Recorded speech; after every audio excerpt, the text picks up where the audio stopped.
ready to take you down to Pine Ridge for another visit with Lum and Abner, brought to you by the makers of Horlicks, the original malted milk. First, here's a special message for all the youngsters who listen to Lum and Abner. How many of you youngsters drink Horlicks malted milk? Quite a lot, I'll bet. It sure is a grand summer drink. If your mother doesn't have Horlicks in the house, here's what to do to get her to buy some. Just tell her that Horlicks malted milk is as fine a drink for children as she can possibly find. That it will make you big and strong and healthy, just like thousands of other youngsters who drink their Horlicks every day. And if that doesn't convince her, tell her that Horlicks malted milk is a mighty nourishing drink and so much easier for you to digest. Just tell her that, and I'm willing to bet that she'll get you a package right away. She can get it at her druggist, you know, in either natural or chocolate flavor, whichever you prefer. And now, let's see what's happening down in Pine Ridge. Well, Lum and Abner's picture show is progressing nicely. They have a crew of men remodeling the old cotton warehouse into an up-to-date theater. And last night they made a trip into the county seat and purchased a second-hand projector with which to show their films. As we look in on our old friends today, we find them down at the Jot'em Down store making plans for the opening. Listen. Well, that gets everything but piney now. Yeah. I wish we could get along without that thing, Lum. That's going to run into money. Well, I ain't going to buy one, Abner. I'm going to rent that player piney from Grandpappy Spears if I can. Yeah, but I'm just afraid you're going to run into trouble there, though. He's awful close to Grandpa. Yeah, but I've got a way studied up to handle him all right. When I get through talking to him, you'll be wanting to let us use it for nothing. Yeah. Well, he's back there in the feed room now if you want to talk to him about it. Yeah, call him up here. Now, just let me do the talking. Grandpap's pretty hard to deal with, you know. Got to handle him just so. Yeah. If he knowed how bad we wanted it, why, he'd ask us 3 or 4 prices for it. Well, you got to use psychology on him. Got to use what? Nothing. I'll use it. You just get him up here. Hey, Grandpa. Come on up to the front of the store here. Me and Lum wants to see you about... Don't tell him what you want with him. Something. Just let me handle it now. Oh, I ain't going to say nothing. Are you hollering at me, Abner? Yeah, come on up here a minute. Yeah, I want to have a little talk with you, Grandpap. Sit down. Yeah, Lum's going to use some psychology, don't Just you? hush up, Abner. What's the matter? Ain't my work been satisfaction? No. Your work has been fine, Grandpap. You're by far the best clerk we've ever had in the store here. Oh, goodness. And I was just thinking, what a shame it is. Here you are, getting along in years and still working for wages. Yeah, you don't expect me to work for nothing, did you? No, but I mean you're just living from day to day, you might say. You ought to have a regular income, something you could depend on in case you was laid up to where you couldn't work. Yeah, that'd be nice. Nice something to have, all right. You just had something you could rent to somebody. So no matter where you worked or not, you'd still have money coming in all the time. Yeah, but I ain't got nothing nobody'd want to rent. Only thing I've got's my house, and if I rented that, I wouldn't have no place to live myself. Well, let's see. You ought to have something over there you could rent. Let's see. What have you got somebody might have some use for? What do you think? Don't you know, Lum, it's that player pine he's got over there. Abner, will you please hash? Yeah, Granny, that's right. I hadn't thought about that. Glad you brung that up. What was that, Lum? Why, Abner here just now suggested you've got a player piney over there you might could rent. Yeah, I've got one over there, but I don't know who in the world would want to rent it. Well, now, there ought to be somebody around here that'd have some use for that. Let me study. I'd love to help you if I can, Grandpa. I know somebody, Lum. Will you stay out of this, Abner? All right, but I could save you all that thinking if you just let me. Wait a minute. I believe I'm getting an idea. Yeah. Granny's, Abner, we ought to have some music of some kind down at the picture show of ours. Well, I'll be dead blame, Lum. You're the forgetfulest fella I ever seen in my life. Yeah, I'm glad I thought of that. Yeah, me and Abner might find some use for that piney down there at the show, Grandpap. We've got to have some music of some kind down there. Yeah. Of course, we couldn't pay much for that, but if it'd help you any out, why, we'd be glad to rent it off of you.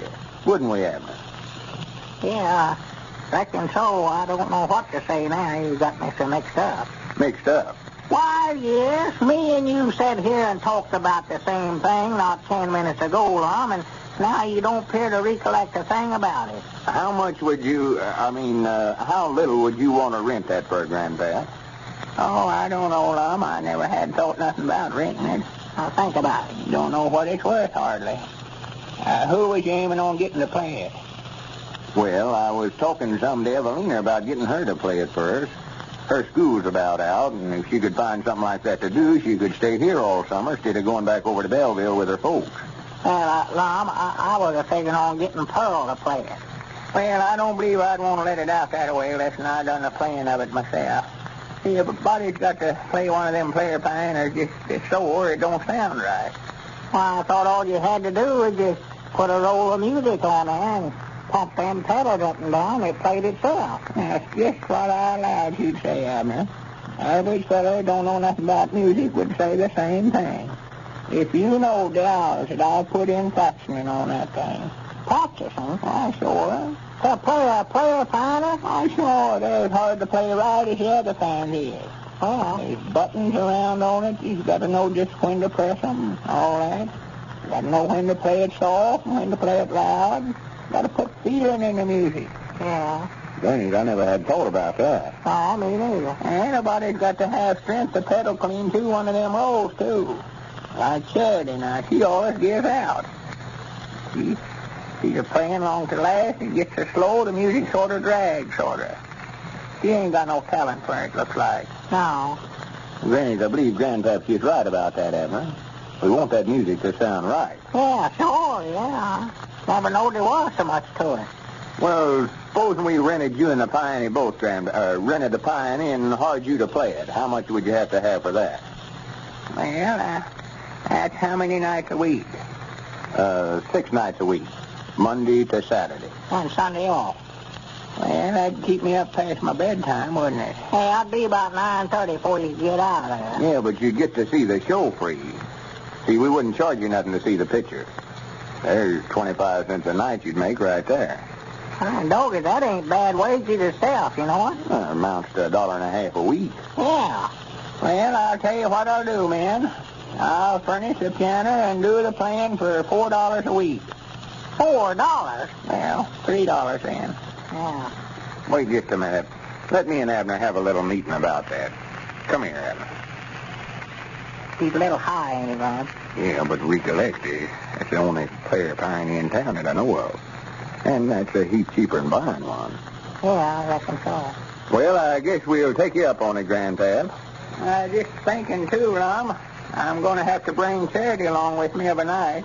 Couldn't leave her there at home by herself.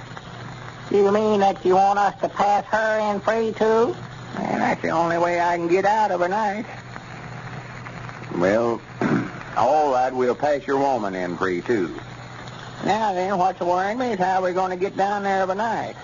How you going to get down there? Why, just walk down there like everybody else is going to. Well, I don't know, Abner. After dark that way, me or Charity, neither one can't half see to get around.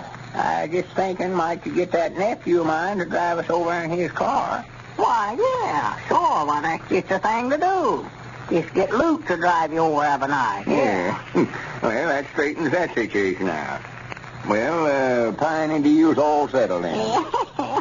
Yeah, of course, we couldn't expect Luke to sit out there in the car and wait for me every night till the show's over. You mean that you want to pass for Luke, too? Well, it just looks like there ain't no way out of it, Abner. Oh, me. All right, then Luke gets in for nothing then. Yeah, if he can do it. If he can do it? What do you mean, if he can do it? Well, I don't know where Luke's going to be able to get out of a night without bringing his family along or not. See, that woman of his won't hardly let him out of his sight. Well, now, Grandpa, if you're hinting for a pass for Luke and his woman and all 9 of them young'uns, well, there ain't a thing a doing. I'll tell you that right now. Well, just suit yourself about that. Well, that's just carrying things too far. I was just trying to help you fellas out. It don't matter none to me. I can play it over at the house. Well, just play it over at the house, then. We ain't going to let the whole town of Pine Ridge in free just to get you down there every night. Well, now, wait a minute. Excuse us a minute, Grandpap. Come here, Abner. And he's just trying to get all his relays in for nothing. That's all he's doing, Lum. That's what he's doing. Yeah, looks like he's got us. Well, sure, he knows that we want it, the old skinflint. I hate him to pieces. No, now, wait a minute. We better close the deal with him before he thinks about that second cousin of his that lives over there on Breast Creek and his family. Yeah, that's right. I forgot about them. Well, it just looks like that we're going to have to bazaar the first 2 rows down there every night for the piano player. Well, that's a heap cheaper than buying one. Yeah, well, all right. Just do what you like about it. I don't care. Yeah. Wish we could get him down a little bit, though. Well, I know it. He just got his head set. He knows that we want it. He knows that's the only one in town. That's the way that old man deals with it. I'll be quiet, he's listening. I wish he'd hear me. I can't stand him at all. Well, Grandpap, me and Abner talked it over, and we'll take it. You're hard. I still think, though, you're a little high on your prices. I know Dad blame well he is. I don't think nothing about it.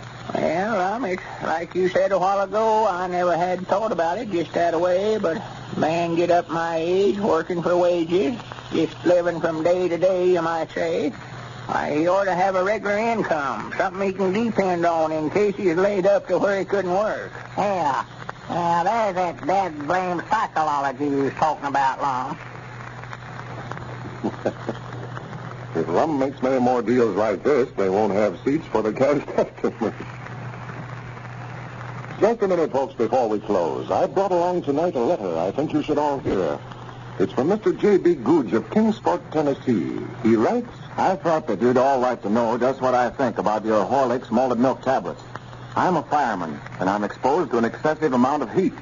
I don't need to tell you that when a man is exposed to heat, he's apt to become tired and fatigued. That's what I like about Horlicks tablets. One tablet every so often braces you up and makes you feel keen and refreshed. I always carry a flask along wherever I go. Well, thank you, Mr. Googe. Your letter, I think, speaks for itself. It's typical of many that we receive about Horlicks tablets from folks in all parts of the country for all kinds of needs. You can get Horlicks tablets, you know, in 2 flavors, both natural and chocolate, from your druggist. This is Carlton Brickert, speaking for Lum and Abner and Horlicks, who now bid you all good night and good health.